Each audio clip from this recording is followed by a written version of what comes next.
तथा एकादशी। युधिष्ठिर बोले, हे मधुसूदन, श्रावण शुक्ल पक्ष की एकादशी का क्या नाम है? सो कृपा से मुझसे कहिए। श्री कृष्ण बोले, हे राजन, प्राचीन समय में मैसामतीपुरी में महिजित नाम का राजा राज्य करता था।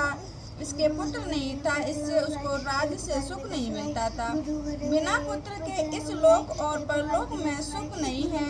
पुत्र की प्राप्ति के लिए उपाय करते हुए उस राजा का बहुत समय बीत गया, परंतु पुत्र उत्पन्न नहीं हुआ। अपनी वृद्ध अवस्था देखकर राजा को बहुत चिंता हुई। सभा में बैठकर राजा से बोला, हे मनुष्य, इस जन्म में मैंने कोई पाप नहीं किया। मैं सदैव धर्म के मार्ग पर तत्पर रहा हूँ। मेरे पुत्र क्यों नहीं हुआ, इसका विचार करो। ब्राह्मण और प्रजा इस बात को सुनकर आपस में विचार करते सघन वन में गए। वहाँ घोर तप करते हुए लोमस ऋषि को देखा। उनको देखकर सब प्रसन्न हुए और यथा योग्य नमस्कार किया। उनको देखकर मुनीश्वर बोले, तुम किस लिए आए हो? इसका कारण कहो, मैं अवश्य तुम्हारा हित करूँगा। हम सरीखे मनुष्यों का जन्म परोपकार के लिए ही है, इससे संशय नहीं है। मनुष्य बोले, हम अपने आने का कारण कहते हैं, आप सुनिए। हम संदेह निवारण करने को आपके पास आए हैं। महिजित नाम का राजा पुत्रहीन है। हे ब्राह्मण, हम उनकी प्रजा हैं। उनको बिना पुत्र के देखकर उनके दुख से हम दुखी हैं। सो दृष्ट विचार करके हम तप करने को यहाँ आए हैं। हे दिव्योत्तम, उनके भाग्य से ही हमको आपका दर्शन हो गया है। बड़ों के दर्शन से ही मनुष्यों का कार्य सिद्ध हो जाता है। हे मुनि, ऐसा उपदेश दीजिए जिससे राजा के पुत्र हो। उस राजा के पहले जन्म का वृतांत ध्यान करके मुनि बोले, पहले जन्म में यह निर्धन और क्रूरता के कर्म करने वाला वैश्य था। एक गांव से दूसरे गांव में जाकर व्यापार करता था। एक समय ज्येष्ठ मास के शुक्ल पक्ष में द्वादशी के दिन मध्याह्न के समय गांव की सीमा पर प्यास से व्याकुल हो गया। वहां सुंदर जलाशय को देखकर जल पीने का विचार किया। वहां हाल ही विवाह में गौ बछड़े समेत जल पीने को आई।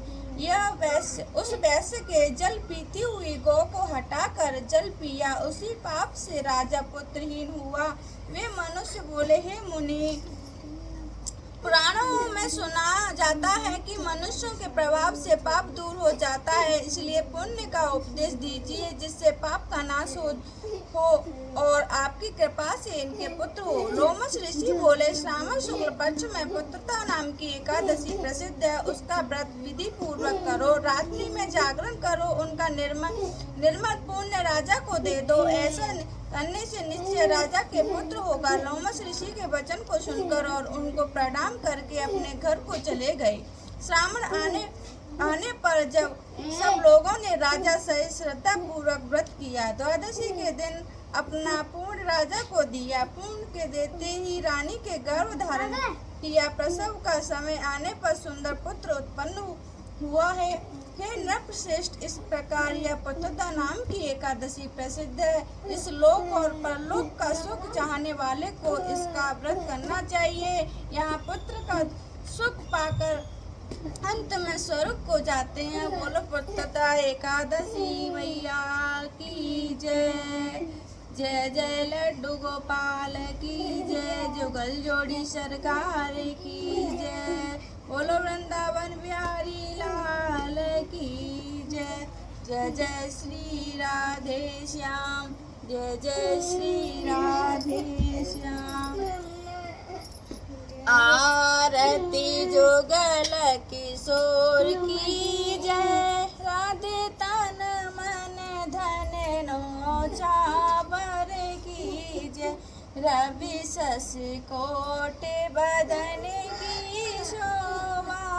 पाए निरख मेरा मन लोभा। गौर श्याम मुख नूरखत रीजे। प्रभु को स्वरूप नयन बर पीजे। कंचन थाल कपूर की भांति हर आए जुगल किशोर की जय। राधे तन मन धन नौचावर की जय। फूलन की सेज फूलन की माला रतन सिंहासन बैठे नंद लाला। मोर मुकुट कर मुरली सोहे नटवर कला देख मन मोहे। ओढ़ नील पीठ पट सारी आरती जुगल किशोर की जय। राधे राधे तन मन धन नौचावर की जय। कुंज बिहारी गिरवर धारी और नील पीठ पट सारी। कुंज बिहारी गिरवर धारी श्री पुरुषोत्तम गिरवर धारी। आरती करे जग सकल ब्रज नारी। नंद नंदन बेसु भान किशोरी परमानंद स्वामी अविचल जोरी। आरती जुगल किशोर की जय। राधे तन मन धन नौचावर की जय। रवि शशि कोटि बदन की शोभा ताई निरख मेरा मन मोहा।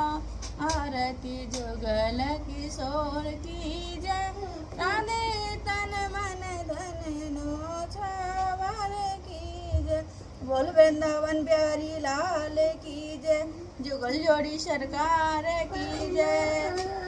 लड्डू गोपाल की जय। जय जय श्री राधे जय जय श्री राधे जय जय श्री राधे श्याम।